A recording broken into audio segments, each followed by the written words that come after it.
setting new standards in podcast excellence. You have joined the WBT, fully focused on business and taxes. Here is your host, Michael Lodge. And thank you for joining me at the WBT. I'm recording this on a Sunday morning here in South Carolina, and it's kind of gloomy, kind of wet looking. Not quite sure if it's going to rain.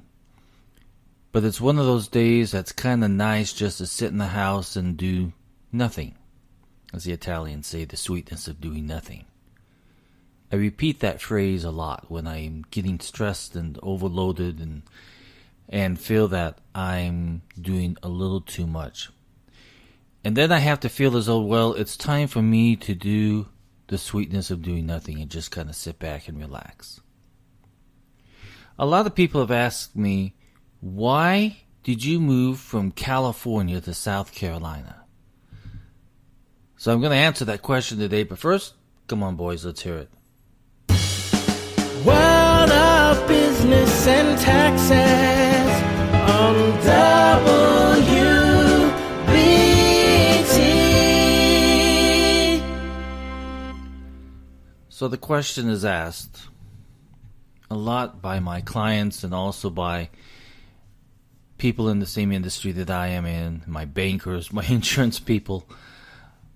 When I was packing up my offices and moving them into a smaller office in Burbank, California. And as I was packing a lot of other items to move to South Carolina to begin this new office here, there came a time in any business life where you need to make a change, where you feel that maybe the state is no longer working for you, the community is no longer viable for you to do business in.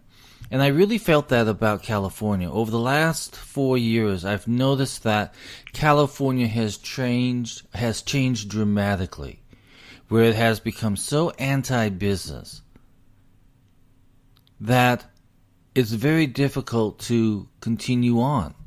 You've got workers' compensation. You've got general liability insurance that's way out of line. You've got errors and omissions insurance that is so far out of line.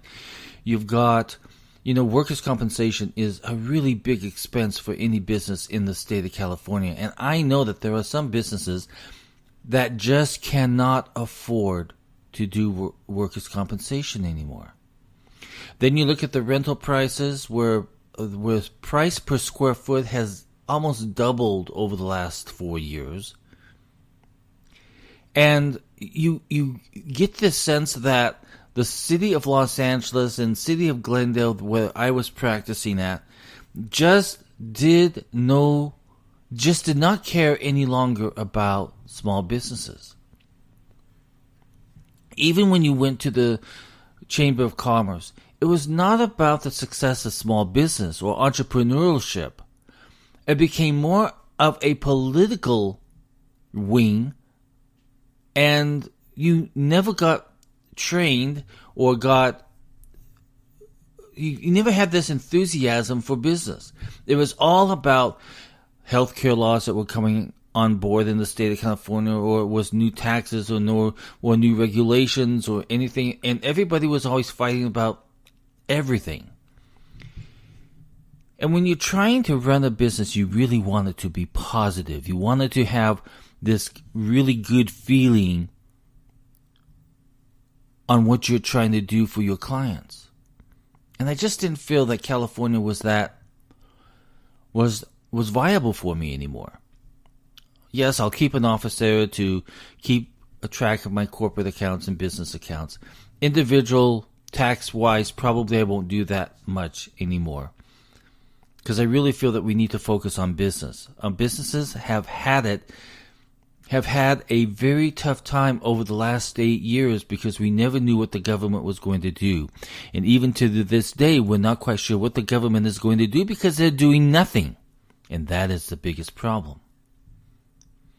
So, as I was looking around, I looked at Charleston and I looked at Greenville. And as I was looking at Greenville, I was noticing that the governor of the state of South Carolina has really been pro-business. the environment here is pro-business. And you've had BMW move in here, you've had Boeing move in, you've had a whole slew of technology companies begin to set up shop here in Greenville, South Carolina. And it's I think it's the 5th fastest growing city in the United States at the moment. And the reason why, it's pro-business. So when you know that a community is so pro-business and is in the process of growing, that is the place where you need to move to. Because now you see opportunity.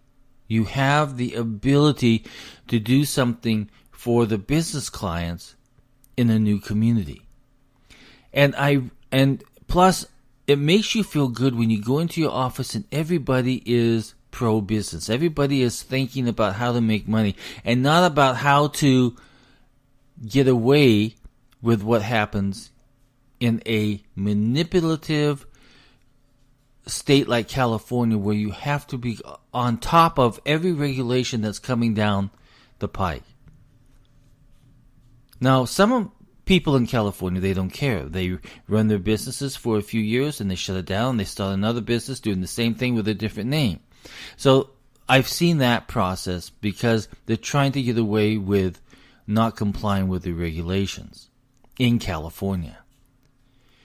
So I and my 3 dogs, we moved here. We have a house. It's completely paid for. My property taxes are $500 a year. And we're in the process of trying to begin a new structured business on focusing on small businesses. And so that's what we're going to do over the next few years as we're here in South Carolina. And we might even move it over to Charleston, and we may even move it down into Florida.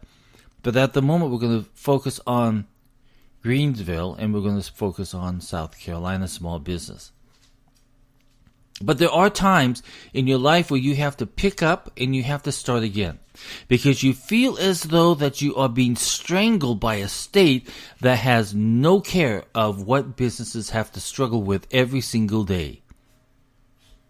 The dumbest thing that I felt about the state of California is that they try to come up with these regulations to regulate the regulations and to regulate the businesses. So you get regulation upon regulation upon regulation, and it does no good for small businesses because they don't know what's going to happen next. I used to sit in a Chamber of Commerce meeting in Orlando. And when I was in Orlando, the common communication between all the businesses were, we have been put on hold for the last 8 years because we didn't know what Obama was going to do to us next. Orlando's a pretty good pro-business, but it's a federal government that places regulations upon small businesses that should not be there.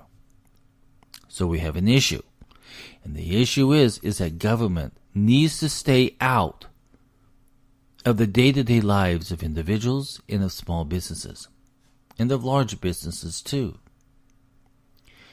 So you have to make that decision. And I made that decision saying, I do not feel that California is viable for me as a small businessman.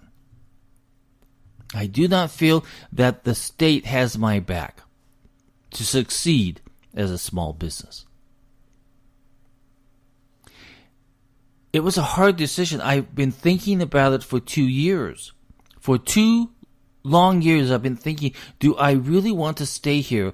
And as the state became more regulative and was thinking of more laws to place on businesses, it became apparent that California was just plain stupid.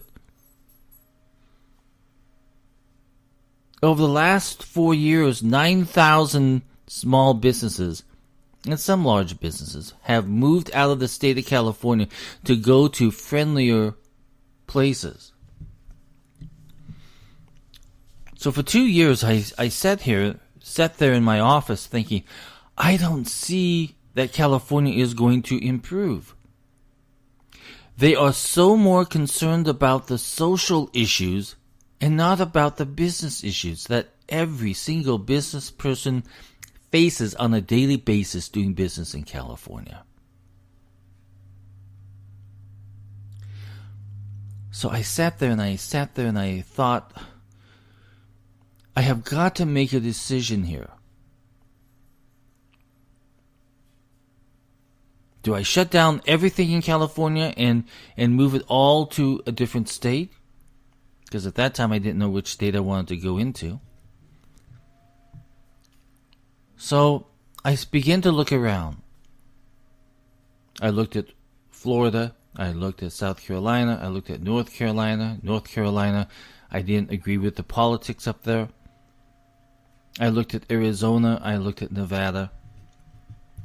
But I couldn't take the heat because it's just too bloody hot there. So I kept coming back to South Carolina. And I like the people. It's a place where you can go into a store and you can have a conversation with anybody about anything. You go into a store and you see the older people sitting over on the benches talking to each other, gossiping about what's happening within their community.